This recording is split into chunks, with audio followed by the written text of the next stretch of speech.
Hey everyone, I'm here with two union members. We're outside of a Donald Trump rally in Evansville, Indiana. You are in the Harley-Davidson union, General Motors, and you're here basically to make your voice heard because Trump has talked a big game on trade, and he's talked a big game on bringing back jobs, but obviously, in regards to Harley-Davidson, there have been a lot of headlines that they're moving production overseas due to their feud with Trump. Can you weigh in on that? What's true, what's false? There's a lot of false narrative in the news. The truth of the matter is it took quite a bit of time for the company to plan the closure of the Kansas City plant, and it took quite a bit of time to build the Thailand plant. The truth is the tax breaks just padded the negative impact for closing the Kansas City plant and allowed the stock buyback for, well, the shareholders, which also includes the executive leadership. It just made it all that more sweet for them. So when they closed the Kansas City plant, the negative impact wasn't nearly as negative as it would have been. Wasn't nearly as negative for the executives, but what about for the workers?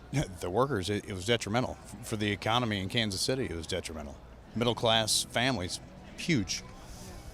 And can you touch on GM, because obviously, Obama, he bailed out the automotive industry. There's been some growth, but when you look at the average worker, unionization is down. People are unable to bargain effectively with the automakers. So I know you know all too well about that, but can you just touch on how things have been under Donald Trump? All I've seen personally under Donald Trump is job loss, especially in my area, Lordstown, Ohio. And it's not just us. General Motors has done it to multiple plants. The corporate greed's just gotten out of control. And they're forgetting that they're American companies, and we're the ones that made them successful to begin with. And, they just, it's gotten out of control, and it's detrimental to the local economy and, small businesses in the area. So when Republicans talk about how they're the party of small business, I don't really think that these corporate tax breaks align with that perspective. Would you say that I'm wrong in that assumption, or what's your thought? I don't think you're wrong at all. I think it gives incentive to corporations outside of the country to bring the work inside the country. However, it doesn't do anything for the corporations that are already inside the country with jobs. There's no accountability to the tax dollars given to them. They can ride off into the sunset and put the money in their pocket and ride off. And I feel like that's kind of what they've done, especially in regards to Harley-Davidson. I agree. And lastly, so when we talk about how these trade deals have decimated many industries, but I think the automotive industry is a good example, how jobs have been shipped overseas. Trump ran on saying that he would address these unfair trade deals, but besides what he's done with this tweaking of NAFTA, which is a bit, wishy-washy in itself, there hasn't been really much action on that front. What are your thoughts on that? My thoughts on that with the NAFTA tweak, the little bit that I did read and was able to research,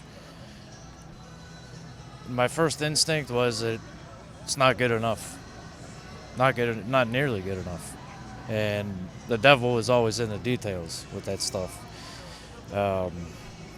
It's tougher and tougher to bargain. I don't know if you're familiar with the technique that these companies use to weaken our bargaining power.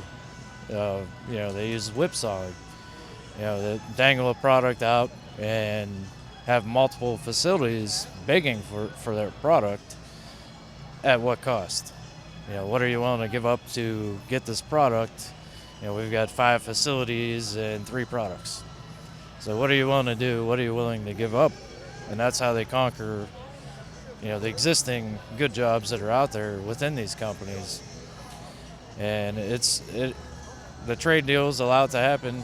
The same scenario on a bigger level.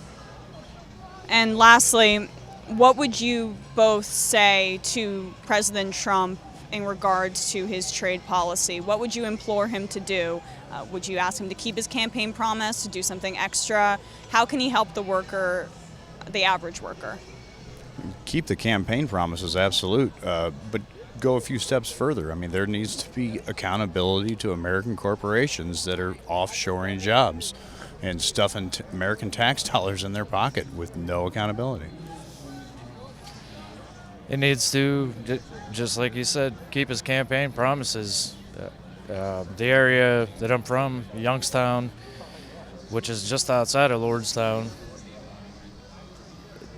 historically has voted Democratic, and they supported Trump, and he's done nothing for them.